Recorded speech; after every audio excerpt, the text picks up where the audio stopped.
Les damos las gracias a nuestros expositores y a continuación ingresamos al conversatorio sobre planificación e inversión. Nos corresponde presentar a nuestro moderador del día de hoy, el ingeniero Óscar Arce Villalobos. El ingeniero Arce es graduado de la licenciatura en Ingeniería Civil de la Universidad de Costa Rica, doctor en Ingeniería Estructural por la Universidad Tecnológica de Eindhoven, Países Bajos, máster en Ingeniería Estructural Avanzada por la Universidad de Southampton en Reino Unido.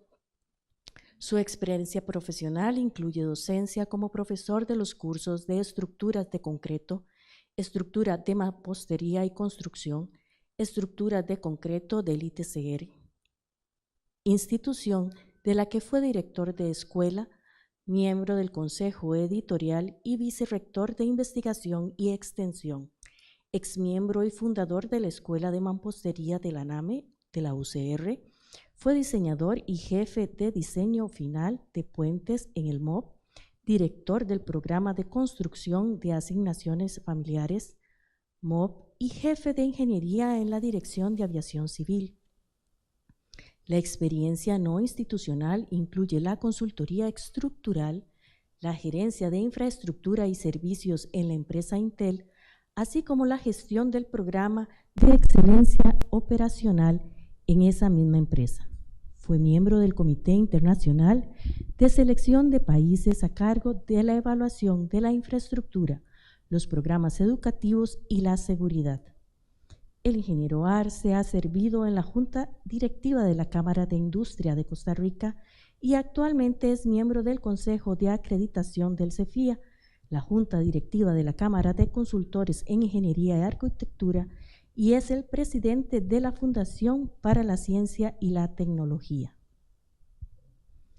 También nos complace presentar al ingeniero Javier Chacón Hernández.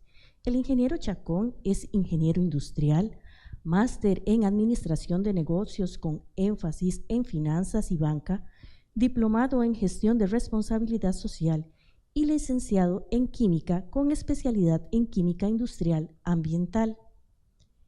Director de Operaciones del Colegio Federado de Ingenieros y de Arquitectos, responsable de los procesos de análisis de proyectos, servicios regionales, tecnología de información, gestión de proyectos, ingeniería de procesos e innovación organizacional.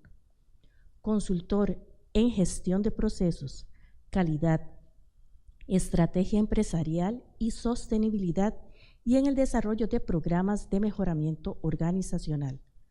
Profesor universitario con 25 años de experiencia, árbitro de equidad y exdirector del Centro de Resolución de Conflictos del CEFIA. Asimismo, es un placer presentar al ingeniero Carlos Trejo Rivera. Cuenta con licenciatura en Ingeniería Civil de la Universidad de Costa Rica y un máster en Of Science Construction Engineer and Project Management de la Universidad de Texas. Actualmente, el ingeniero Trejos es socio y director de proyectos en la empresa constructora Bolio y Trejos Asociados S.A. y ha estado a cargo de proyectos importantes como Mall Multiplaza, tercera y quinta etapa, Hiper más San Sebastián, edificio de oficinas Intel, Laboratorio Abbott Costa Rica, Planta Sardimar, Plaza Liberia, Plaza Herradura, Hotel Radisson, Plaza Brasil, segunda etapa, Mercado Mayorista, Pima Liberia, Plaza Tempo, Jupema, entre otros. Además, el ingeniero Trejos ha tenido a cargo proyectos importantes del sector vivienda como Heidi Park, Torre U, Primera Freses. Más recientemente ha estado al frente de la construcción de la planta industrial de dispositivos médicos Coloplast y de Torre Lex. La ingeniera Irene Campos Gómez es licenciada en Ingeniería Civil de la Universidad de Costa Rica y máster Environment Sanitation de la Universidad de Gante en Bélgica. Actualmente es ministra de Vivienda y Asentamientos Humanos y presidenta de la Junta Directiva del Banco Hipotecario de la Vivienda, BAMBI. En el 2018 fue electa como presidenta de MINURBI. Antes de asumir como ministra, fue directora general del Instituto Costarricense del Cemento y del Concreto, ICIC. Ha sido profesora universitaria de la Universidad de Costa Rica y la Universidad Estatal a Distancia, UNED. Además, ha ejercido otros cargos a nivel internacional y nacional en instituciones como el Colegio Federado de Ingenieros y de Arquitectos, la Unión Panamericana de Asociaciones de Ingenieros, la Federación de Organizaciones de Ingeniería de Centroamérica y Panamá, FOICAP, y de la Comisión de Institutos del Cemento y del Concreto, pertenecientes a la Federación Interamericana del Cemento, FICEN. Para el Colegio Federado de Ingenieros y de Arquitectos es un honor contar con este panel y a continuación iniciamos el conversatorio.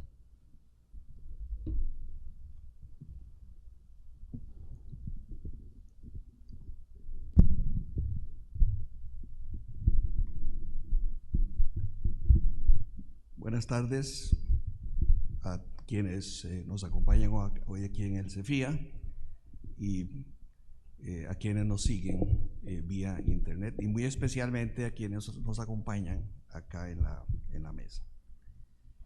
Se ha organizado esta actividad con un propósito muy elevado, un propósito macro, cual es tratar de oír criterios de especialistas, de expertos, de gente con experiencia en nuestro medio, acerca de lo necesario para generar desarrollo específicamente en el sector construcción y en el sector infraestructura y obviamente en el contexto del desarrollo del país. Acabamos de escuchar dos participaciones muy interesantes del doctor Trejos y de la arquitecta Jessica Martínez, en donde ellos han compartido elementos muy importantes que tienen que ver precisamente con la construcción de esa opinión y la construcción de alternativas para retomar un proceso de desarrollo sostenible para el sector y para el país. Y el propósito de lo que sigue es que nosotros podamos, muy entre gente que nos conocemos, muy entre amigos, tener una conversación muy diáfana sobre lo que pensamos, lo que sobre todo los panelistas piensan acerca de estos tópicos, y sobre todo darnos la oportunidad de digerir un poco lo que acabamos de oír en términos de las ideas del doctor Trejos relacionadas con construir visión para el desarrollo del país y la arquitecta Martínez en términos de lo que puede ser un sistema robusto de planificación de la infraestructura en Costa Rica. De manera que para comenzar, yo quisiera abrir el espacio a nuestros participantes para que, como ya he dicho, de manera muy libre, podamos oír una primera opinión sobre esos dos grandes tópicos. Es decir, en qué estado está la inversión de infraestructura en Costa Rica, por un lado, y por otro lado, cómo vemos el estado de nuestro sistema de planificación y la necesidad que tenemos de ese sistema para poder promover el desarrollo de nuestra infraestructura. Yo para darle seguimiento a esta primera participación, he preparado un conjunto de preguntas que obviamente, lejos de cuestionar, lo que persiguen es plantear algunos temas que he recogido, y debo decirlo con toda honradez, me los he robado de algunos foros importantes, algunos en el Reino Unido, otros en la OECD, etcétera, en donde especialistas han tratado de responder o de plantear más bien cuáles son las preguntas fundamentales que deberíamos de hacernos alrededor del tema de cómo debe planificarse el desarrollo de la infraestructura. De manera tal que una vez que hayamos pasado por esta primera intervención, y dependiendo también de la dinámica que nuestros invitados quisieran tomar, porque como dije, queremos que esto sea pues una conversación muy libre entre ustedes, me reservaría algunas de esas preguntas solo para contribuir a que la conversación continúe de manera tal que podamos extraer, y eso será un poco utilitario, pero eso es lo que queremos, extraer lo mejor de la opinión de nuestros participantes en este foro. Y para ir en el orden que corresponde jerárquicamente, empecemos por la señora ministra. Bueno, muy buenas tardes. Realmente primero quisiera agradecer. Ahora sí. Primero, muy buenas tardes. Primero quisiera agradecer a los organizadores de este evento por la oportunidad de conversar con ustedes. Muy buenas tardes a los miembros del panel que me acompañan aquí en esta mesa. Muy buenas tardes a los que están presentes acá en el Colegio Federado y por supuesto a los que nos escuchan en redes sociales y nos ven en redes sociales. La pregunta fue muy general y por lo tanto, pues obviamente desde mi papel como ministra de Vivienda y Asentamientos Humanos tengo una visión más específica hacia el hábitat y hacia los asentamientos humanos. Desde esa perspectiva, el Ministerio de Vivienda ha venido desarrollando la Política Nacional del Hábitat, que es esa sombrilla en donde tenemos el hábitat como un todo desde la perspectiva de las ciudades, de la movilidad y de la infraestructura necesaria para la convivencia humana. En esa Política Nacional del Hábitat tenemos también planteado, no está aún aprobada, tenemos planteada un sistema de gobernanza. Y por sistema de gobernanza no significa que vaya a crearse ninguna institución o algo por el estilo. Realmente es un mandato de coordinación. El sistema de gobernanza realmente es un mandato de coordinación. ¿Con quiénes tenemos que coordinar? Con una gran cantidad de instituciones que proveen servicios públicos, que algunas de ellas pueden ser privadas, pero proveen servicios públicos, u organizaciones, empresas que proveen servicios públicos, pero también instituciones que proveen equipamiento público. Y por equipamiento entendemos escuelas, salud, porque cuando ustedes se refieren al tema de la infraestructura no solamente son carreteras o la comunicación de un sitio a otro. La infraestructura involucra también el equipamiento en hospitales, en salud, el equipamiento en lo que es educación, el equipamiento inclusive en otras áreas muy importantes como puede ser todo el equipamiento en redes para Internet. Eso es parte de la infraestructura de un país y eso tiene que ser eventualmente coordinado. Entonces nosotros no es que vamos a coordinar, no es que pretendemos a través de la Política Nacional del Hábitat coordinar la infraestructura, sino queremos coordinar y planificar para el uso público esa infraestructura. ¿Verdad? Que hay una diferencia en ese sentido. Entonces, bajo ese mandato de coordinación que estamos planteando, en un consejo que se reunirá un par de veces al año, pero con una secretaría técnica que eventualmente la ejecutaría el Ministerio de Vivienda, darle seguimiento a ese proceso de planificación. Otra cosa muy importante que no se nos debe olvidar con relación a la planificación es la planificación del espacio, que es fundamental, ¿verdad? Es intangible llamado espacio. Y ese espacio se planifica a través, la herramienta, el instrumento tradicional para planificar es el plan regulador.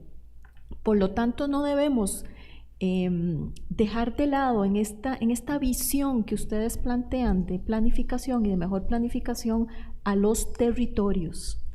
los territorios a través de sus necesidades y sus planteamientos que eventualmente se hace desde la gobernanza municipal, ¿verdad? Ese concepto de gobernanza multinivel y gobernanza multiactor, ¿verdad? Son varios actores y varios niveles de gobernanza a los que se tienen que incluir. Entonces, esa territorialidad debe de ser contemplada también en el esquema de planificación. Y bueno, y muy particularmente existe en este momento que acaba de ser aprobada una ley, acaba de ser firmada, digamos, la transformación de los COREDES, que es este esquema territorial de comunicación y coordinación, está siendo transformados a unas agencias más de desarrollo. Pero entonces, cuando estamos hablando de agencia de desarrollo, estamos hablando entonces de un tema también de infraestructura importante en los diferentes niveles. Agencia de desarrollo es más allá de infraestructura para tener el desarrollo, pero es como la llave que abre muchos de los procesos. Entonces, definitivamente ese es un tema importante. Sería importante también escuchar a la ministra de Planificación y a la visión 2050 que está planteada ya por el Gobierno de la República, que es esa economía descentralizada, descarbonizada y digitalizada, que es la que se plantea en la visión 2050, que ya está disponible y ya está trabajada, y hay una serie precisamente de proyectos y de cosas que están planteadas en esta visión 2050 de la economía costarricense descentralizada, descarbonizada y digitalizada. Creo que por ahí empezaríamos con la conversación en los temas que planteas de la planificación. Gracias. Antes de proseguir a escuchar esta primera ronda de opiniones, yo quisiera abrir el panel por si tienen algún comentario o alguna pregunta que hacer sobre la intervención de la señora ministra. Bueno, tal vez, y bueno, muy buenas tardes, igualmente para todas las personas que nos ven aquí por redes sociales y nos escuchan, nos siguen. Muy rápidamente, y más bien para pasar a las preguntas que puede encaminar todavía más. Yo sí creo que ante la pregunta de cómo estamos, puede que esa respuesta tenga muchas formas de analizarse, ¿verdad? Doña Irene ya planteaba esa línea de necesidad de conocer, ¿verdad?, varios aspectos, varios sectores. Los datos son importantes. Recalcar que, y comparto totalmente lo que ella decía, en el sentido de que cuando se habla de infraestructura, lamentablemente se piensa solo en carreteras, o es lo más normal pensar en carreteras, u obra vial. Nada más para un dato, y precisamente lo calculamos ahora temprano para poder compartirlo con ustedes. Si dividimos esa obra pública en lo más importante, llamemos educativo, salud, oficinas, ¿verdad?, parte del gobierno central, o carreteras, hemos pasado del año 2018 de un 66%, que el total de metros cuadrados registrados ante el Colegio Federado era sobre todo obra vial, a un 47% que estamos registrando este año, y que genera un repunte de lo que pasó el año 2020, ¿verdad?, mucho por temas también de la pandemia. Pero, por ejemplo, el sector educativo no pasa el 15%, o el sector salud ha representado históricos 15-20%, se ve un poco más reflejado y aumenta de manera importante el año pasado. Entonces, claro que la necesidad de planificación va no solo de las buenas prácticas que se puedan tener de diferentes sectores que se puedan copiar en otros, pero sino también de tener esos datos correctos y cómo se empata con todo el engranaje del mismo proceso de diseño de las obras, de entender las necesidades, de generar los carteles, de la construcción y la supervisión. Entonces, igual, a manera de abrebocas, sí decir que es importante cómo se empata esa idea país que pueda tener el Estado, no necesariamente el gobierno de turno, con también el desarrollo local. Y como decía doña Irene, el tema de los planes reguladores es importante, y en este momento tenemos alrededor de 41 municipalidades que todavía tienen su plan regulador desactualizado o están trabajando en ello. Entonces, sí, el estado de situación o ese nivel base debería analizarse en la cantidad, en la capacidad, en la calidad y en el desarrollo. Adelante. Gracias, don Oscar. Un saludo especial para todos los acá presentes y un agradecimiento al Colegio Federado de Ingenieros y Arquitectos por organizar este seminario Visión País. Este tipo de actividades definitivamente es uno de los elementos fundamentales en la generación de ideas que ayudan a aportar a la zona de Costa Rica y a lograr el desarrollo que todos queremos. Un saludo especial a la señora ministra y a don Javier Chacón como compañeros de mesa y a las personas que nos acompañan por medio de las redes sociales. Como vimos en las dos presentaciones previas del doctor Alberto Trejos y de la arquitecta Jessica Martínez, y me atrevo a decir que los panelistas que acá estamos presentes y creería que todos los agremiados al Colegio Federado, todos consideramos que la infraestructura y el desarrollo de la misma es un elemento fundamental para el desarrollo económico y social de un país. La infraestructura y de su desarrollo es el motor para nuestra economía y la plataforma que le permite a todo el resto de los sectores productivos del país tener una base sobre la cual fundamentarse para desarrollar sus actividades, para generar empleo, para crear bienestar. Ahora bien, la problemática no es en lo que queremos, diría yo, y lo que como país sabemos o creemos todos que se necesita. El tema es el cómo. Tenemos una serie de diagnósticos y en muchas, yo diría que en todas las organizaciones del Estado o todas las entidades del Estado que están a cargo del desarrollo de infraestructura tienen una serie de diagnósticos y tienen una serie de planes.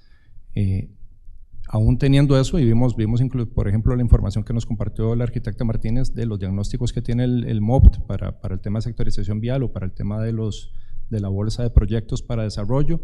Es impresionante y es información que se ve muy bien desarrollada con la ayuda de funcionarios expertos y de organizaciones internacionales. Ahora bien, ¿cómo hacemos como país para pasar de esas ideas y de esos diagnósticos a una ejecución de obra que esté acorde con las necesidades del país y que nos garanticen ese desarrollo y esa ruta hacia ser un país desarrollado? Ahí es donde creo que como país, como gobierno, como instituciones, como sector privado, tenemos que enfocarnos en lograr desentrabar los mecanismos que están entrabados en este momento y lograr que esas obras se ejecuten, lograr conseguir el financiamiento que hace falta y lograr desarrollar esa gestión oportuna de las obras.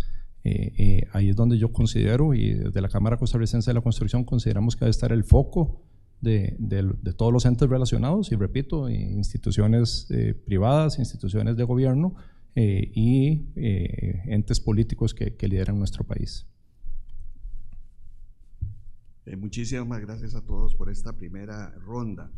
Y para crear, digamos, un primer circuito de lógica en la conversación, voy a tomarme la libertad de venir en el sentido opuesto, de la izquierda hacia la derecha.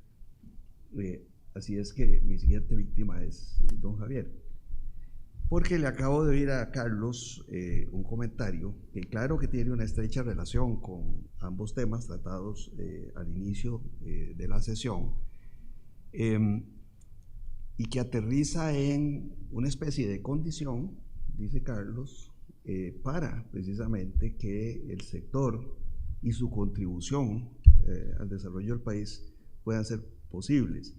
Y es el tema de, Carlos usó una expresión que a todos nos ilustra claramente el problema, y es desentrabar.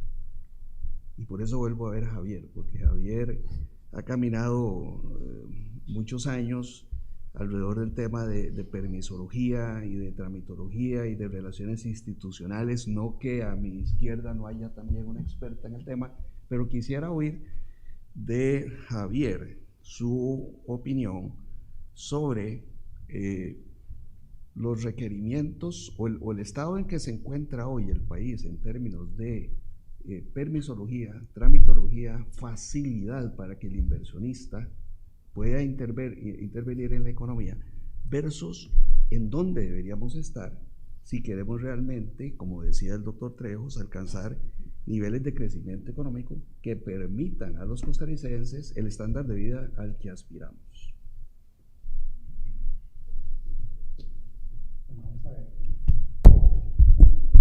Sí, en línea la pregunta, y como bien decía Oscar, con el permiso de Irene, que más bien hemos hablado mucho, por mucho tiempo, y la pregunta es muy válida también para compartirlo con ella y con Carlos, porque yo creo que todas las personas relacionadas, y cuando esas personas tienen un poquito de más años que han vivido la forma como se hacía hace 15 años, los trámites, cómo se pueden hacer ahora, lejos de ser el ideal de lo que queremos, ¿verdad? Pues probablemente el común denominador de las personas quisiéramos trámites mucho más rápidos, mucho más eficientes y mucho más correctos.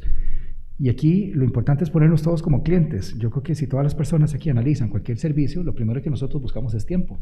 Puede que no importa que tal vez yo haya presentado algo incorrecto o que tal vez el servicio, ¿verdad? Que recibo tenía algún tipo de situación por corregir, pero el sentido de calidad en tiempo, la calidad de servicio al cliente, eso es lo primero que priva, indistintamente lo que sea.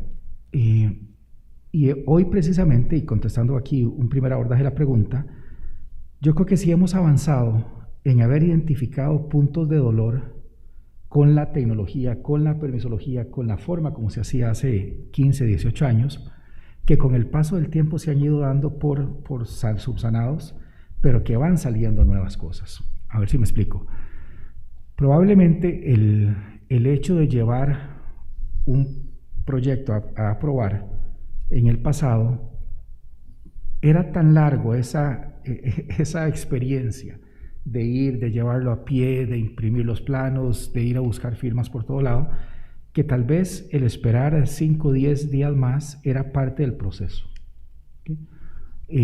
Y aquí teníamos el error de pensar en que los trámites es sinónimo de requisitos, ¿no? Porque el requisito es lo que yo debo cumplir, el trámite es el proceso por el cual uno lo hace, ¿verdad? Y tal vez hemos hablado mucho tiempo de simplificación de trámites, cuando realmente podría ser el cuestionarnos si los requisitos son correctos. A partir de la entrada en vigencia de la tramitación digital, de las reformas a nivel de reglamentos, yo creo que el primer aprendizaje que hemos tenido es cuestionarnos si esos requisitos que nosotros teníamos que cumplir o que las instituciones ponían realmente reflejaban o respondían a una legislación. Si esa legislación es correcta o respondía a usos, prácticas y costumbres, ¿verdad? O respondían a situaciones que las habían generado. Eso por una línea. Segundo, cuando vemos el mapa general, y aquí tendríamos que dividir parte privada, parte pública, pero de manera general, si ponemos el centro en el registro de la responsabilidad,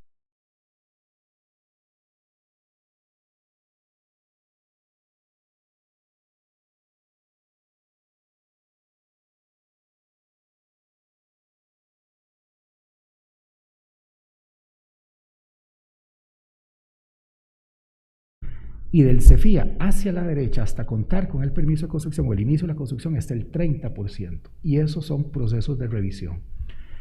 ¿Cuántas veces yo tengo que ir a una misma institución por un trámite previo y cuánto tengo que ir a una revisión? Sigue siendo una meta si eso se podría hacer una simplificación real de requisitos, ¿verdad? No tanto del trámite. Esos 70% tiene participación de las municipalidades, tiene participación del gobierno central. Y muchas veces vemos casos en los cuales para una obra exactamente igual, municipalidades vecinas tienen requisitos totalmente diferentes. En algunos casos 14 requisitos, otros 7 requisitos. Y puede que ni siquiera sepamos dónde está ese límite entre una y otra. Ese proceso de haber pasado por entender el trámite, por cuestionarnos el porqué de los requisitos, el simplificar y el digitalizar nos ha dejado las bases, diría yo, para el verdadero cambio que ocupamos. El verdadero cambio es cuánto de eso realmente es transformación digital. No es, hoy en este momento, antes decíamos los papelitos hablan, hoy tenemos que llevar los documentos. Hoy esos son PDFs. Sigue siendo un documento, sigue siendo algo que alguien genera y que yo necesito bajar, descargar y presentarlo a alguien cuando podría perfectamente ser un repositorio. Hoy hablamos de inteligencia analítica o repositorios, ¿verdad? de datos, cuando realmente eso debería estar interconectado. Vuelvo y tomo la frase que decía doña Irene, ese esquema de gobernanza, ¿verdad? Nos tiene que llevar inevitablemente a esa parte. El otro día hablábamos con una municipalidad y la persona responsable nos decía, es que hemos hecho un gran esfuerzo. Antes teníamos 6 requisitos, o tenemos más, hoy son 6 requisitos, pero la persona no tiene que entregar 3, porque 3 yo los busco al interno de la municipalidad. Entonces, bueno, en un esquema de ver el vaso medio lleno, qué dicha, ya hay 3 requisitos que la persona no tiene que llevar. Pero si lo vemos en esquema de mejora, a lo mejor son 3 requisitos que ni siquiera deberían estar. Entonces, claro que es un esfuerzo de saber exactamente el por qué se piden las cosas, por qué está la legislación, cómo se puede resolver y cómo se puede integrar. Termino diciendo que seríamos muy injustos, y el otro día lo presentábamos ante al Colegio de Ingenieros de Guadalajara, Estado de Jalisco, en México, todo lo que se ha trabajado a nivel país con las plataformas digitales, con la integración con las instituciones. Seríamos muy injustos en decir, lo que hoy hacemos en máximo 48 horas a nivel del colegio, antes lo hacíamos en 21 días. Antes lo que se hacía en un año, hoy lo podemos hacer vía un decreto ejecutivo en 30 días. Pero esa experiencia que nosotros como país, creo y me atrevo a decir, con un poco hasta de rajar, como dicen los chicos, nos debe decir y de generar la base para buscar mucho más. Si ya lo bajamos en 30 días, bien, pero todavía hay mucho más para hacerlo. Sigue siendo una meta.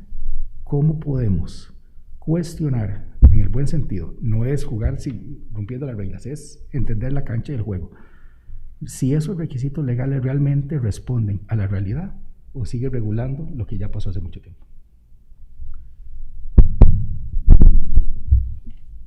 Muchísimas gracias, Javier. Y posiblemente esta conexión que voy a tratar de hacer me va a tomar un poquito más de tiempo, pero espero que todos consideren que vale la pena. Y es que en la intervención de Alberto, del doctor Trejos, yo perdí la cuenta, dejé de anotar el número de veces que él habló de servicios del Estado que piensan en el ciudadano. En una o en otra versión ese fue un tema, no sé si era su intención, pero se volvió tema central de su participación, y a mí por lo menos me pareció fundamental capturar ese concepto. El Estado ha perdido su definición original, y uno ve en los países desarrollados, cuando uno va a hacer una gestión, cómo en efecto uno se siente cliente frente a la ventanilla. Y me parece excelente tu aclaración, Javier, en cuanto al tema, esta discusión que ciertamente los profesionales tenemos en relación con trámite o requerimiento. Sí. Porque a mí me ha tocado construir proyectos muy grandes fuera de este país, sobre todo grandes en Estados Unidos, y yo llego a la conclusión de que los requerimientos allá son por mucho más extensos y más complejos que los nuestros, pero todo se hace mucho más rápido y todo se hace sin la fricción de que no ocurran las cosas cuando se tiene la expectativa de que ocurran. Eso por un lado. Y por otro lado, pensando un poco en los tiempos que lleva la planificación y la transformación institucional que vimos en el relato de la arquitecta Martínez, quisiera señalar algunas cosas que encuentro en un estudio sobre las necesidades estratégicas de transporte, y yo entiendo muy bien que infraestructura no solo es transporte, pero que creo que aplica como concepto general, en un estudio de la OECD que trata de plantear cuáles son los requerimientos más allá del 2030. Y por ejemplo, el estudio indica que el tráfico aéreo se va a duplicar en 15 años, ¿verdad?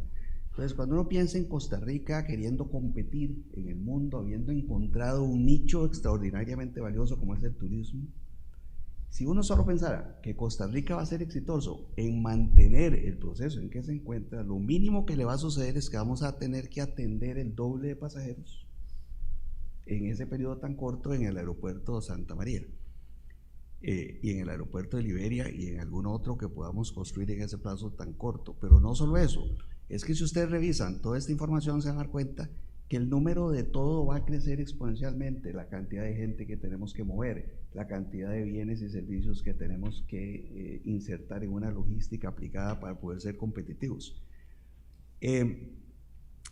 Y entonces la pregunta para la señora ministra es, ¿Cómo podemos nosotros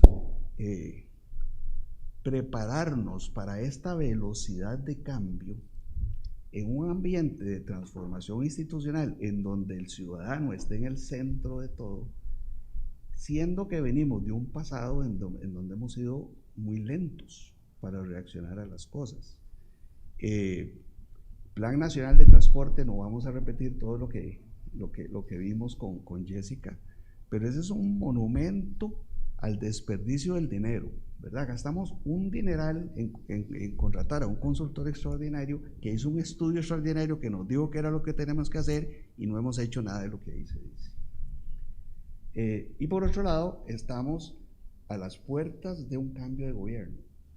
Y sí, hay una referencia muy importante que es la visión 2050, pero se requiere de una visión país que trascienda los periodos electorales o los periodos de gobierno.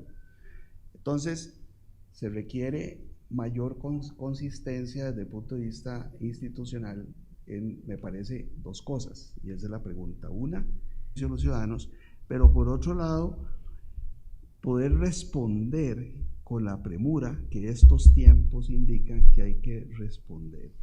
Entonces, en alguien que tiene la experiencia institucional, ¿de dónde es?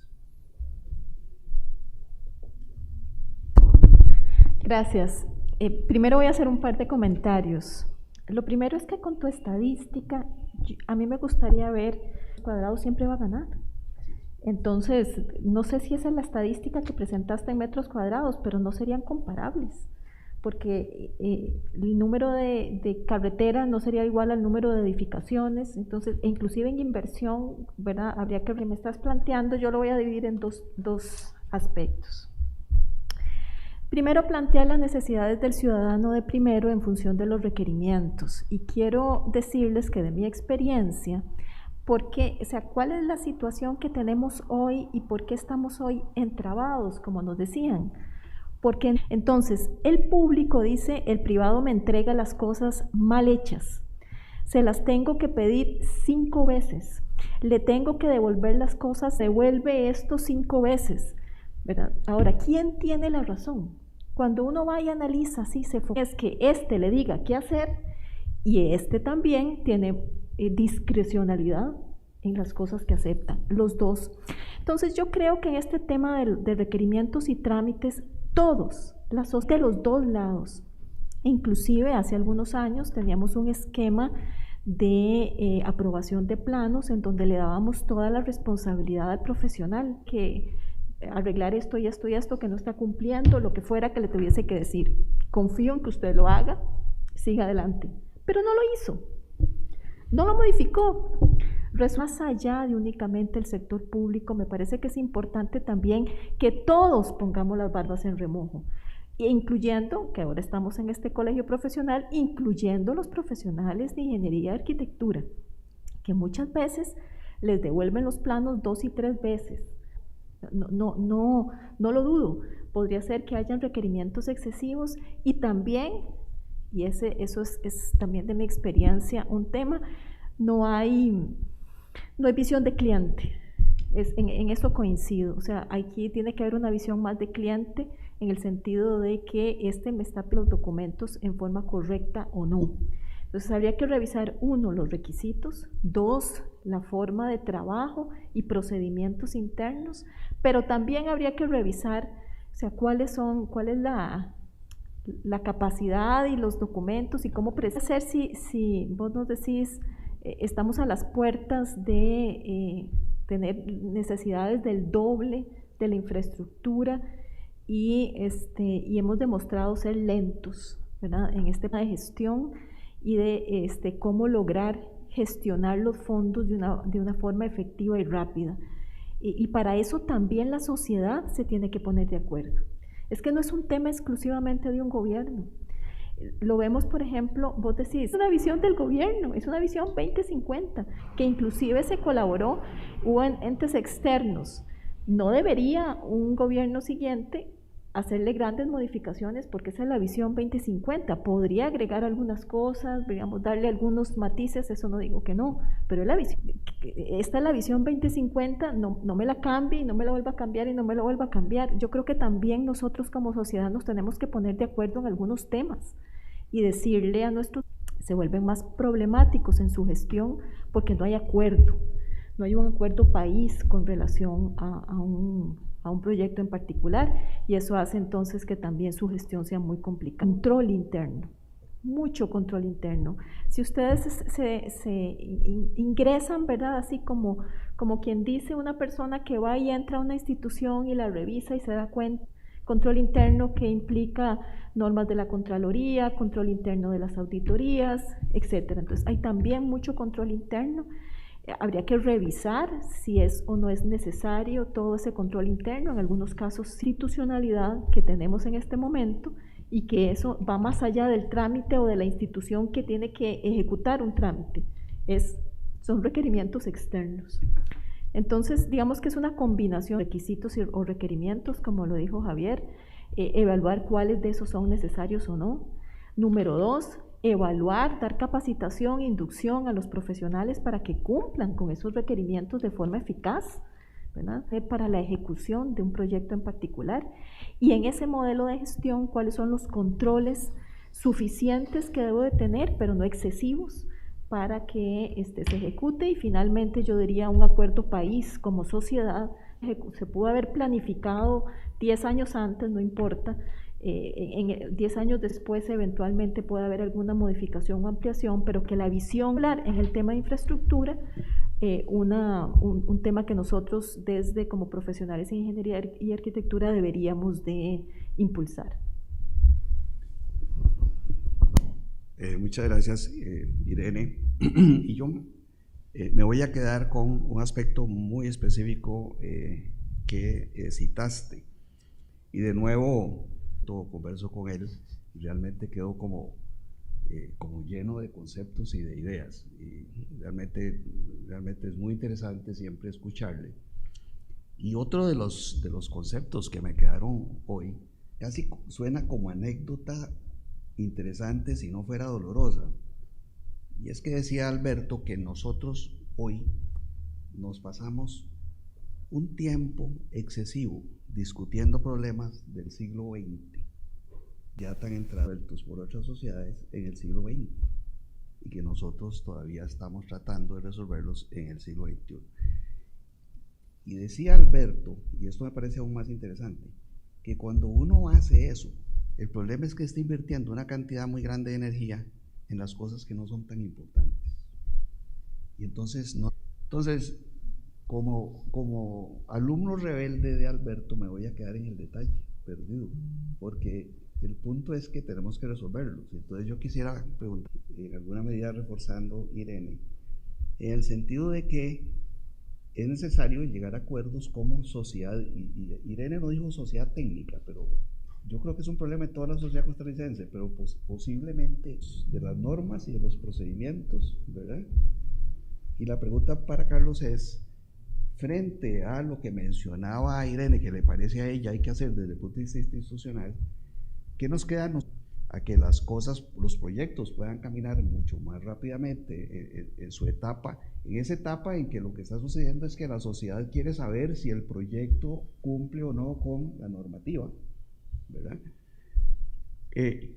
Pero quisiera también aprovechar tu intervención. ¿Qué hacemos para darle continuidad a los procesos, para que no se nos queden perdidos a lo largo del tiempo, de manera tal que los nietos de nuestros nietos no estén en el siglo XXII en Costa Rica? Veremos para que nuestros gobernantes alcancen esa visión más allá de esos periodos de 4 años. Gracias, Oscar. Interesante la pregunta y interesante la intervención de Alberto, como siempre, ¿verdad? En estos foros. Quiero agregar a lo que dijiste o a las referencias que hiciste antes, deben ser basadas en temas prácticos y técnicos y no ideológicos. Y en el país, algunas de estas decisiones relevantes se han tornado a una discusión más ideológica que a técnica y práctica que vengan a resolver la necesidad que tiene la sociedad.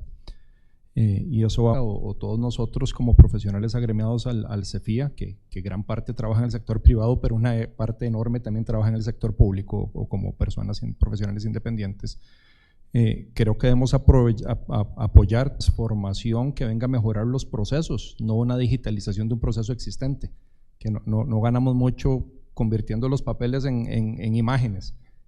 Todo eso tiene que estar acompañado de un proceso realmente de revisión de los procesos. De sector privado, yo diría que por la misma naturaleza de enfoque en generar utilidades o están resueltas o hay un foco del inversionista en que esa parte sea eficiente, y ahí se vuelve crítico el proceso de trámites de que el mismo también sea eficiente y sea rápido, porque un retraso en los mismos va a afectar la rentabilidad de cualquier proyecto. Ahora bien, como comentaba Irene, en la obra pública el proceso es mucho más amplio y probablemente los escollos más grandes o las piedras de estos dentro del Plan Nacional de Desarrollo y en el desarrollo de la obra, una vez resueltos los trámites son una etapa relativamente pequeña dentro de toda esa gestión de obra. Y ahí se vuelve fundamental fortalecer las unidades de gestión que tienen las diferentes instituciones encargadas en generar o gestionar la obra.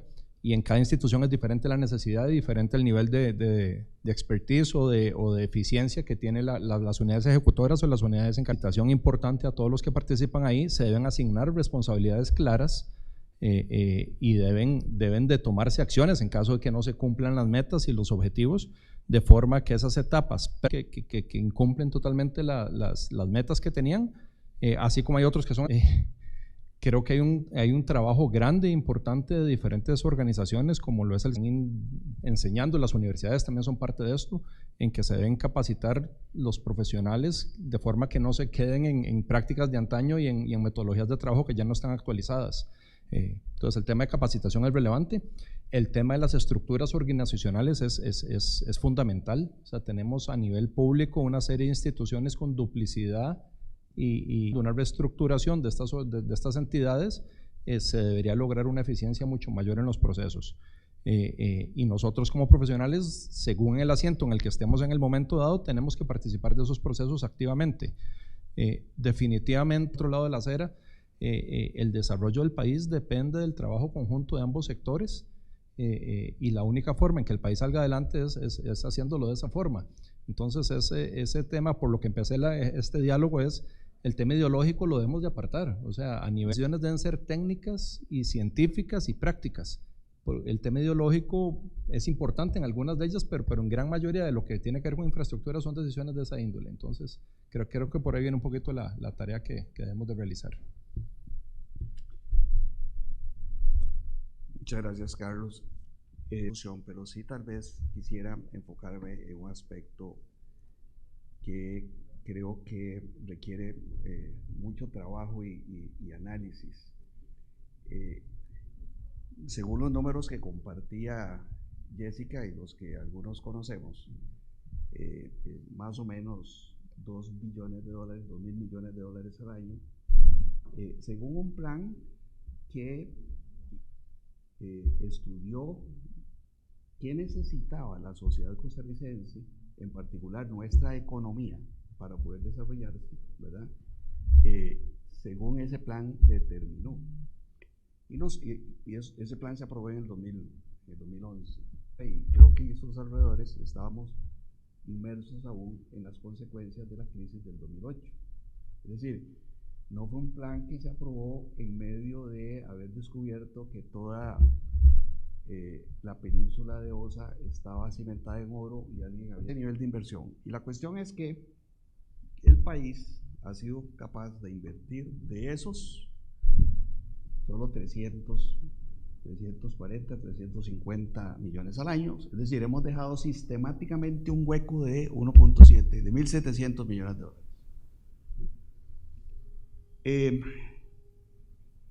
Eso es realmente grave.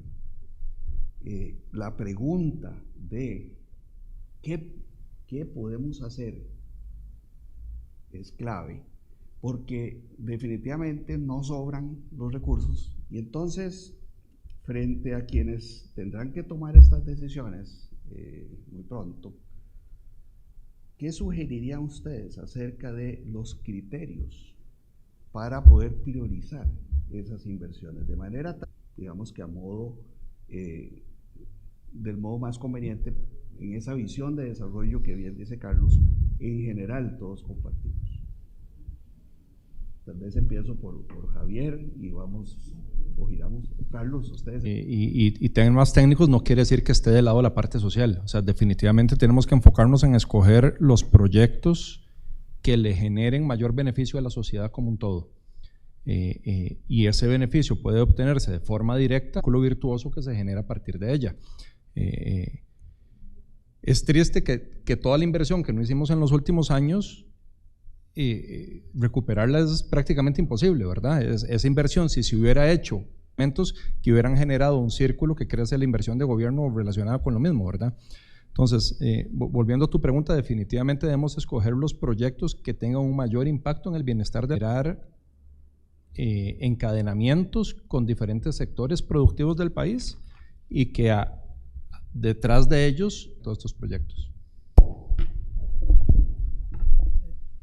Yo creo que de manera general esta pregunta todos podríamos contestarla muy similar, pero en la línea que decía Carlos, es hacer esa matriz para que tome en cuenta el impacto social, esa rentabilidad social, el costo de los mismos, la sociedad obviamente que se ve beneficiada, el tiempo, si ya se tienen diseños o no se tienen diseños, si ya se tienen requerimientos o no se tienen requerimientos, porque podría entonces tal vez invertirse en algo que no se tienen planos, ¿verdad? Para ponerlo muy general, y resulta que para hacer los planos después nos quedamos sin plata para la obra, ¿verdad?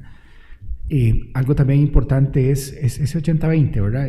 Muchas veces, y creo que ahora, no sé si Irene o Carlos lo decía, muchas veces nos enfocamos en atender un 20%, cuando más bien debería ser el 80% que me represente el 20%. Es un asunto de ver cómo se analiza.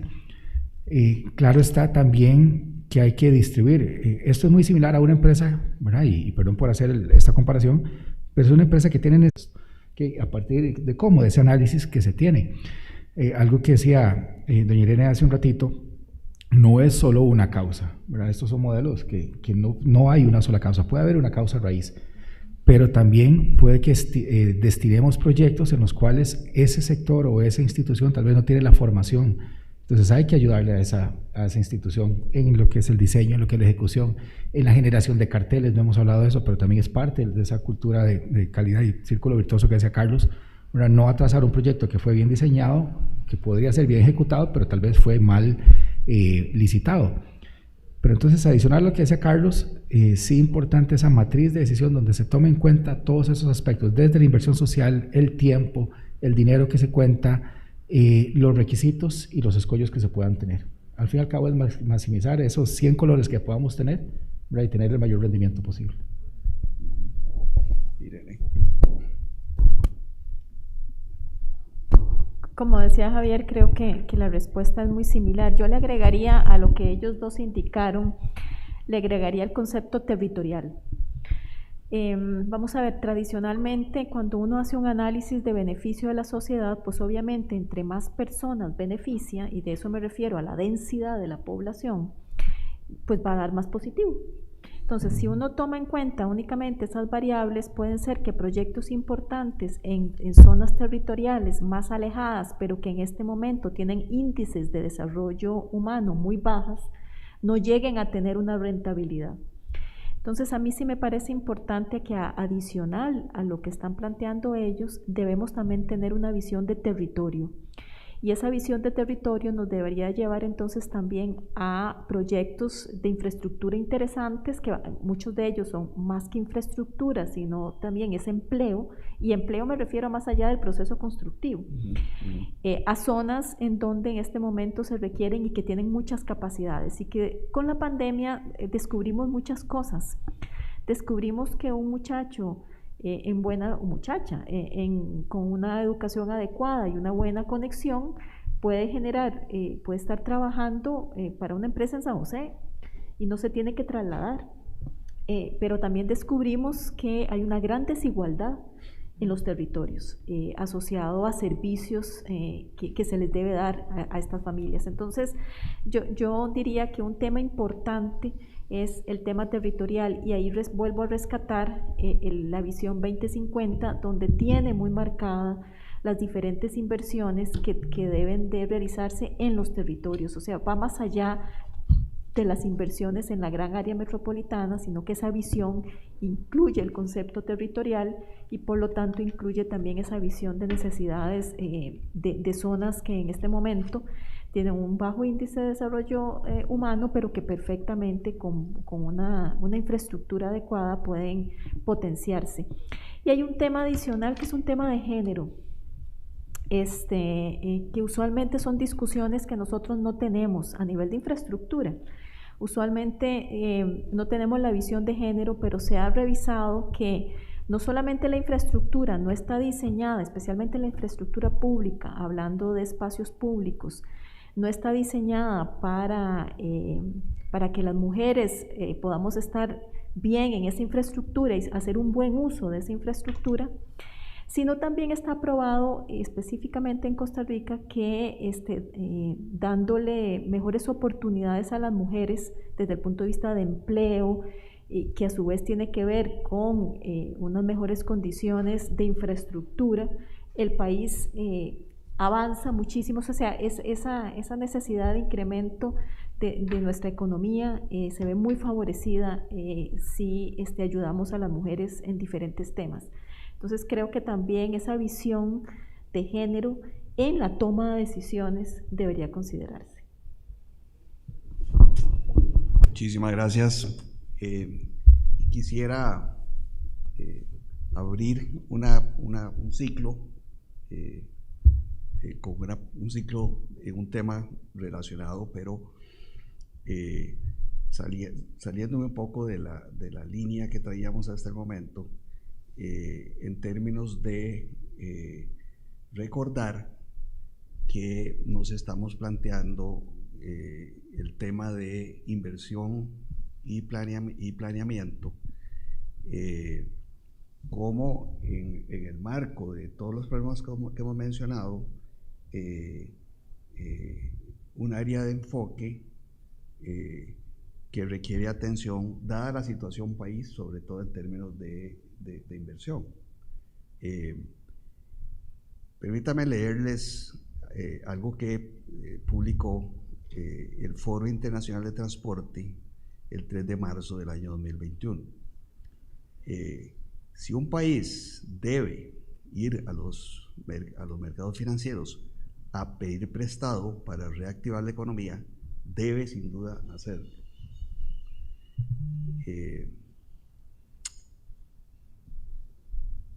El problema es que Costa Rica está completamente topado en su capacidad para ir a pedir prestado. Pero hemos venido a lo largo de la discusión insistiendo en que necesitamos invertir, ¿verdad? Necesitamos planificar, necesitamos invertir para que la infraestructura pueda apoyar el desarrollo. Claro, la primera conclusión de esta, a la que uno llega en esto, es quién va a aceptar el puesto de ministro de Hacienda, ¿verdad? Porque además la inversión en infraestructura, toda ella, no solo la infraestructura de transporte, la infraestructura para educación, la infraestructura, requiere de flujos que van a competir con otras necesidades que también debe satisfacer el Estado, ¿verdad? Como bien me parece que señalaba en su intervención anterior Irene. Entonces, ¿cómo salimos de este círculo que pareciera no tener como salida clara en términos de seguir haciendo lo mismo? Es decir, ¿qué es lo que tenemos que hacer nosotros diferente para poder buscar, sobre todo a nivel de vías distintas, posibilidades para financiar la infraestructura que el país necesita para desarrollarse? Y veo a Carlos muy entusiasmado con esa pregunta, así que voy a empezar por allá. Claro que sí. Gracias, Oscar. Ven, el tema de financiamiento es algo que ya los sistemas o las metodologías que podemos aplicar ya están inventadas. Probablemente ocupen algo de ajuste para nuestra realidad o para la realidad de cada una de las instituciones del Estado que lo aplique, pero ya están inventadas. Y hemos tenido casos muy exitosos en el mismo país. Ya hay entes descentralizados como la Caja Costarricense del Seguro Social, que está utilizando la figura del fideicomiso de obra pública para desarrollar centros de atención médica. Existen casos como el Ministerio de Educación, que tuvo también un fideicomiso para el desarrollo de escuelas. Está el caso del Poder Judicial, que ha desarrollado varios proyectos de infraestructura judicial, de edificios para sus necesidades por medio de fideicomisos. Las universidades públicas también han hecho lo mismo. Y existen otras figuras que mundialmente son reconocidas y han sido muy exitosas, como las asociaciones público-privadas y las concesiones. En el país yo diría que tenemos pocos casos de estos que yo me atrevería a decir que son exitosos en gran medida, que tal vez tienen sus problemas o sus defectos, pero en gran medida han sido exitosos porque son obras que todavía están operando y que están en su etapa de su vida útil. Entonces, estos mecanismos ya existen. Lo que ocupamos es voluntad política a nivel del gobierno y preparación de las diferentes instituciones, capacitación de las mismas para que las que no lo están haciendo lo puedan hacer. Por medio de estas figuras hay disponibilidad relevante de fondos internacionales, de organismos multilaterales o de inversionistas privados, e inclusive hay disponibilidad de fondos enormes a nivel de país, a nivel de fondos de pensiones. Entonces es un tema de incentivar y promover el uso de estos instrumentos que comenté, con los ajustes que requieran según el tipo de producto que se vaya a desarrollar o el tipo de infraestructura que se vaya a desarrollar, porque cada uno tiene su particularidad, y de reforzar las capacidades dentro de la institución que lo debe desarrollar para que lo pueda hacer de manera exitosa. Esa es definitivamente la vía que tenemos actualmente con la condición fiscal que tiene el país y el límite a endeudamiento que tenemos producto del déficit fiscal que tenemos. No hay otro camino. O sea, la capacidad del propio gobierno con sus fondos financiar obra es sumamente reducida. Entonces definitivamente hay que echar mano a estos mecanismos para los cuales hay legislación vigente que ya existe y que se puede aplicar. Es un tema de seguir insistiendo y darle fuerza y de darle, básicamente. Muchas gracias, Javier.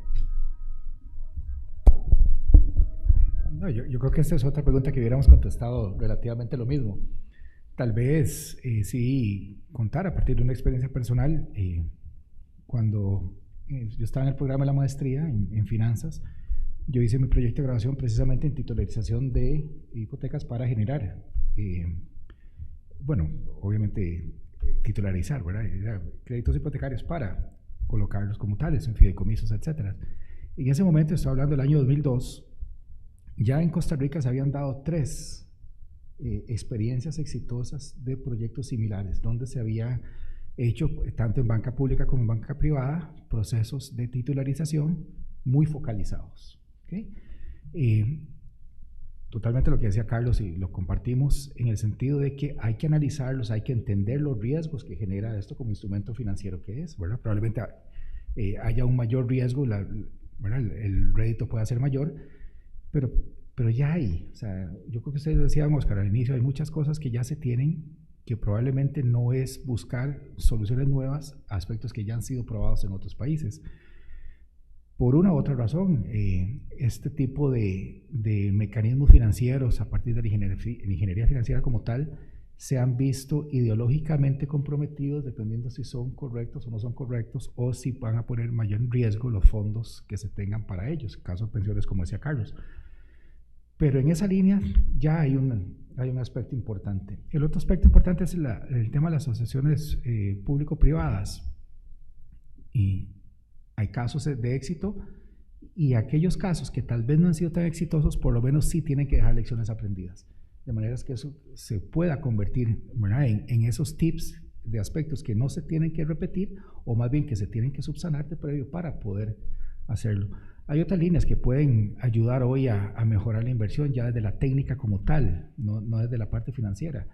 Nuevas metodologías, no hemos hablado acá, no sé si dará chance, pero en esa línea todo cuanto pueda ser mejor planteado desde el inicio, esa necesidad convertida en planos, metodologías como el BIM, como procesos blockchain y demás que puedan ayudar a que esa inversión cuantificada financieramente realmente se pueda disfrutar desde la perspectiva de servicio al cliente.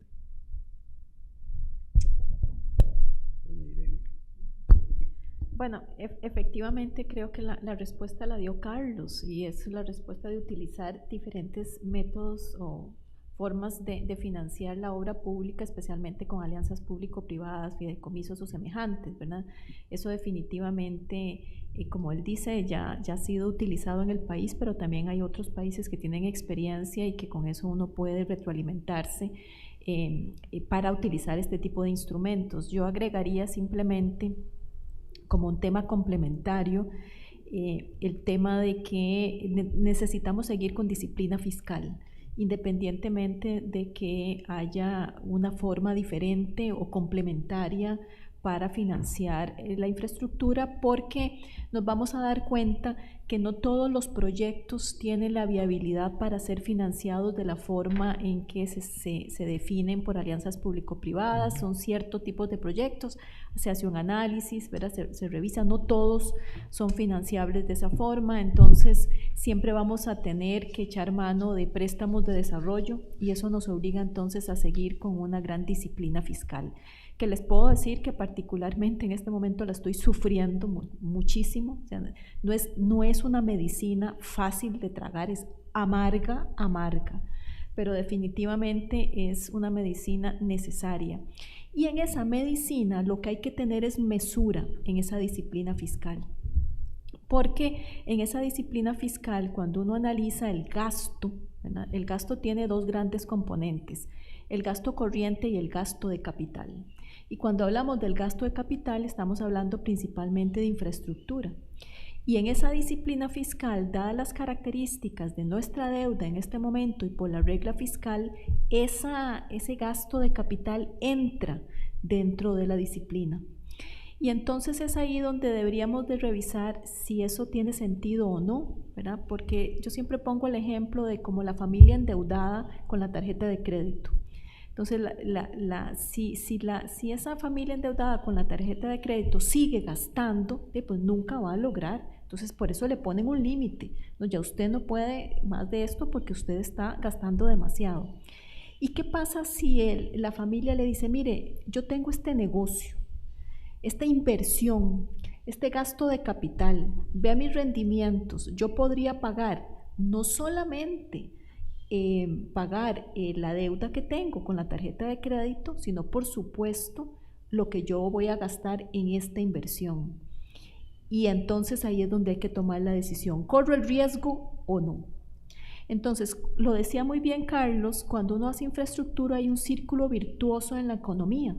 Es exactamente ese gasto de capital que me va a generar ingresos también. ¿Corro el riesgo o no?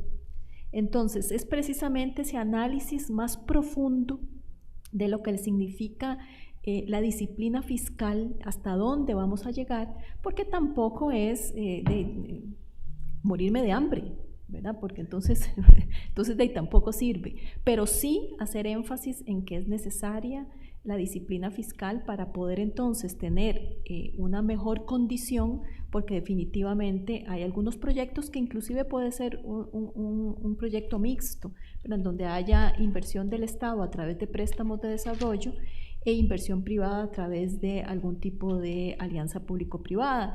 Y diría que el sector vivienda es un ejemplo claro del éxito de lo que ha sido la alianza público-privada desde 1986, donde hay una inversión del sector privado que posteriormente el sector público, o sea, los fondos de vivienda, podría cubrir en su totalidad o no, dependiendo de la familia y dependiendo si esa familia tiene capacidad de crédito. Pero es un ejemplo de éxito en una alianza público-privada. Muchísimas gracias a todos y entramos en la fase final de la conversación.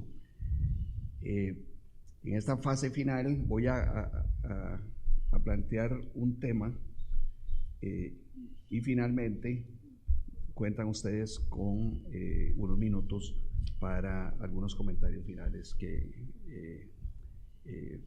piensen es conveniente hacer.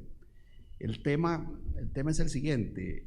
Voy a comenzar leyendo algo extraído de este subfórum que tiene el Foro Económico Mundial y que está analizando el tema de la competitividad, de la productividad de la industria de la construcción en el mundo, pero muy relevante en relación con los retos pospandémicos que tienen. Y ellos lo que afirman es que la inversión privada requiere, posiblemente y debería ser, requerirá, pospandemia, requerirá de soluciones constructivas que le permitan competir en el mercado global pospandémico. El sector construcción debe prepararse para proveer soluciones competitivas y catalizadoras de la competitividad del sector productivo. Cuando yo asocio esto con la afirmación del doctor Trejos en términos de la brecha muy grande, muy significativa, sobre todo en términos de calidad, que vemos hoy en día en nuestro sistema educativo en relación con buenos estándares internacionales, y su señalamiento de que para el desarrollo el capital humano es fundamental, en el contexto de una discusión acerca de inversión en infraestructura y planeamiento, raramente escucho yo que haya necesidad de invertir en el capital humano necesario para poder hacer un buen desarrollo de infraestructura. Pero si asocio los términos, el doctor Trejos me diría, bueno, pero si no lo hacen, si no invierten en desarrollo humano, en el sector construcción no va a poder contribuir correctamente ni a su propio desarrollo ni al desarrollo del resto de la industria y del país. Entonces la pregunta que planteo es, ¿qué deberíamos nosotros? ¿Es este un foco de atención? ¿Es esta un área que requiere de inversión en el cortísimo plazo para preparar mejor al sector y al país para los retos que plantea el desarrollo de la infraestructura? Doña Irene. Sin duda la respuesta es sí, y nosotros compartimos ese interés y lo comparte el Colegio Federado de Ingenieros y de Arquitectos al tener un consejo de acreditación de programas de ingeniería y arquitectura, que básicamente es que revisamos la calidad de esos programas, no solamente en conocimientos y los conocimientos mínimos que debería de tener, sino también en habilidades, en lo que se denomina en esa jerga en atributos, que va desde buena comunicación hasta empatía. Entonces, sin duda la respuesta es sí. Debe de, y de forma indirecta, creo que cada uno de nosotros lo ha dicho de una forma, con un concepto que es tal vez más nuestro, que se llama capacitación. ¿Verdad? Con un concepto, digamos, más del día a día, que se llama capacitación, lo hemos mencionado. Sin duda la respuesta es sí, necesitamos invertir en capital humano, necesitamos invertir en innovación y mejorar los procesos constructivos, formas no solamente desde la perspectiva del proceso constructivo en sí mismo, sino también debemos introducir algo muy importante que el planeta entero necesita, y es la reducción de los gases de efecto invernadero, y como el sector construcción como un todo, los procesos constructivos de forma individual deberían de mejorarse, replantearse, para disminuir todo lo que tiene que ver con gases de efecto invernadero y, por ejemplo, tener una economía circular en los procesos constructivos. ¿Eso implica legislación? Posiblemente sí, pero no debería de implicar. Yo debería, empresa constructora, me obliguen o no, a tener una economía circular. Pero lamentablemente a veces solo con la obligación, pero no debería de ser así. O sea, yo debería de forma individual procurar mejorar mis procesos constructivos, pero ahí se necesita innovación. y en eso hay que invertir. Veremos si es desde una instancia, una organización como el Colegio Federado de Ingenieros y Arquitectos que podría surgir, digamos, todo ese proceso, o mismo nos decía Carlos desde la Cámara de la Construcción, también digamos un proceso conjunto en donde impulsemos la innovación y la capacitación en este capital humano del sector, e inclusive lleguemos a alianzas con la academia de cuáles deberían de ser los puntos clave que deberíamos de trabajar con ellos, y alianzas en la academia, no solo en el proceso de capacitación de estas nuevas generaciones, sino también en el proceso de investigación, ¿verdad? Investigación y desarrollo para el sector construcción, que creo que ese es un tema importante, que creo que en alianza con la academia lo podemos trabajar e impulsar. Muchísimas gracias, Javier. La respuesta es claro que sí. Y todo lo que vaya y sea tendiente a mejorar la calidad, eso es una inversión segura, ¿verdad? La calidad en los procesos, calidad en los productos, calidad en las personas. Si habiendo sido parte de los procesos de acreditación del Colegio Federado, uno lo ve con el paso del tiempo, los mismos programas que ya están acreditados, uno ve cómo han ido incluyendo nuevas metodologías, nuevos programas, actualizando esos programas. El reto es que eso permea todas las universidades del país, indistintamente públicas o privadas, porque el día de mañana las personas que van a ir a trabajar en el sector público, en la empresa privada, van a ser emprendedores, vienen de cualquiera de esos esquemas. Entonces no debería haber diferencia en ese marco conceptual general de la formación de la ingeniería y la arquitectura. Y digo en el enfoque de la calidad porque en realidad calidad es hacer bien las cosas desde la primera vez, es disminuir la variabilidad, es satisfacer a una persona, pero a partir de un proceso que es claro. Y hay una definición de calidad que muchas veces es contraria dependiendo de la perspectiva que se tenga, porque desde el concepto de producción o desde el concepto de quien genera un bien, calidad puede ser que cumplir contra todos los requerimientos. Y así está, tal cual estaban los planos, tal cual estaba el proceso de producción, así fue resuelto, pero tal vez el cliente no vio satisfecha su necesidad. Siempre se tiene que poner al servicio de la sociedad esos diseños. Obviamente nosotros en este caso como técnicos, profesionales de ingeniería y arquitectura, llevamos esa línea. Y la tercera línea de comentario es que la construcción, la industria, o sea, todo, realmente creemos a nivel de Colegio Federado se ha ido beneficiando y mejorando a partir de ese enfoque multidisciplinario. Hoy aquí en el Colegio Federado somos alrededor de 54 ramas de la ingeniería más arquitectura, cada uno con una formación adecuada, cada uno con una línea de acción importante, no solo de ingeniería civil, pero también la ingeniería eléctrica, la ingeniería electromecánica, telecomunicaciones, como dijimos ahora, lo importante que se vuelve.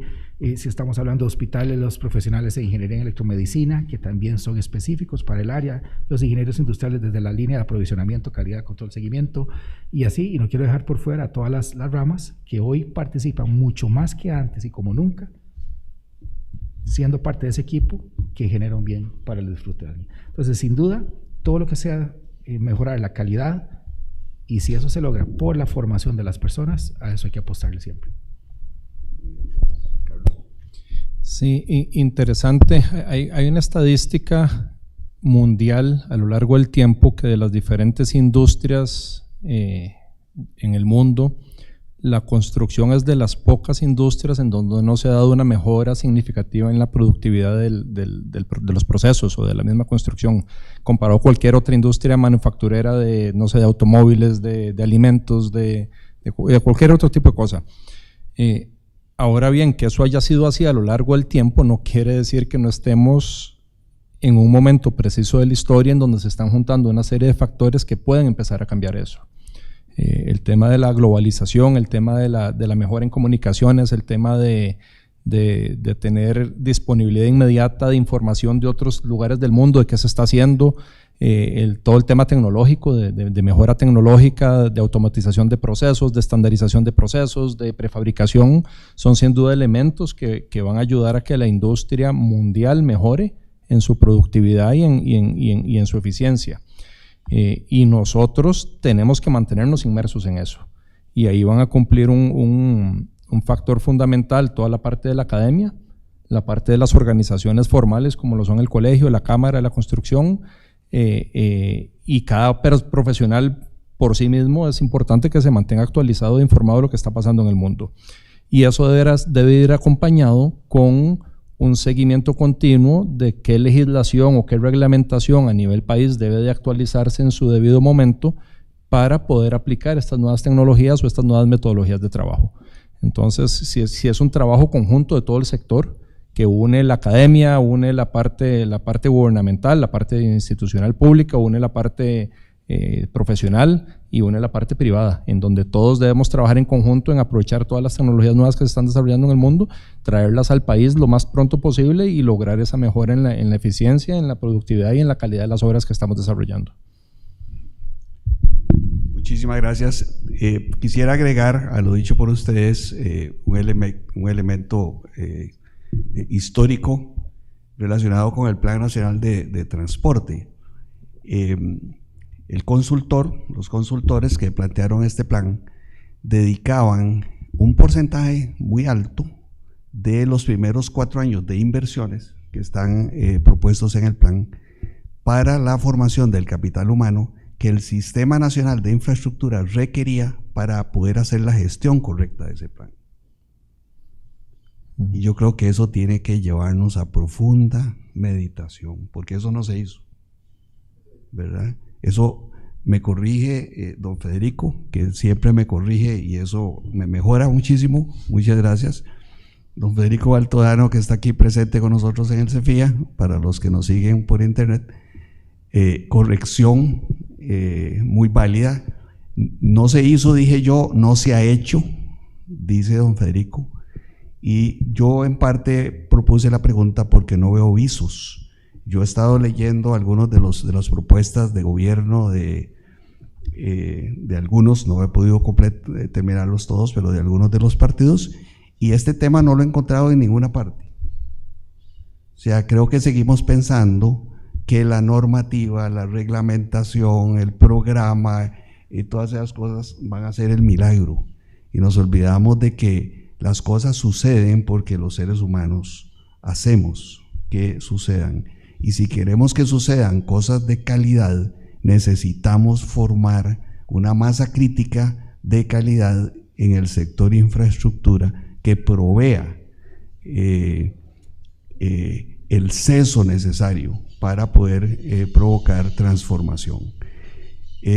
Finalmente, quisiera agradecerles a los participantes su presencia acá y su contribución con un cúmulo de ideas que serán sumadas a las que surjan en las otras 3 instancias del seminario. Desde luego, no sin antes pedirles por favor una última idea acerca de la importancia que tiene para el sector y para el país el ver el tema de la inversión y el tema de la planificación de infraestructura, de nuevo, como diría el doctor Trejos, en un buen nivel de madurez en la discusión nacional. Gracias, Oscar. Retomando lo que hablé inicialmente, creo que para todos acá y todos los miembros del colegio es claro que la infraestructura es un elemento fundamental para el desarrollo del país, tanto en la parte económica como social y en la calidad de vida de los habitantes. Hemos tenido deficiencias a lo largo del tiempo en nuestra gestión como país. Ahora bien, yo quiero llamar a que vamos hacia adelante y a que seamos positivos al respecto. Está en nosotros como profesionales que participamos de estos procesos en cambiar las cosas, en cambiar la historia. Está en nosotros seleccionar a nuestros líderes futuros y en participar de estos procesos. El hecho de quedarnos en la casa o con nuestros amigos quejándonos de lo que ha pasado y lo que no se ha hecho no va a venir a resolver nada. Entonces, más bien insto a todos los agremiados a ser partícipes del cambio que requerimos y a ser partícipes positivos del cambio que requerimos, positivos y activos. Muchas gracias por la invitación de nuevo y un gusto haber compartido esta tarde con ustedes. Gracias, Carlos. Sin demeritar los otros temas, educación, salud y demás, estos temas deben ser los temas. Deben ser estos temas que se comenten, que se analicen, que se discutan indistintamente, mi posición ideológica sea una, sea otra, se deben tocar. Lamentablemente, tal vez en los ciclos electorales pasados hubo otros temas que le restaron importancia, obviamente es una decisión personal, a temas de infraestructura, temas de telecomunicaciones, temas de simplificación de trámites, energía, ¿verdad? Y ni qué decir aeropuertos y demás facilidades.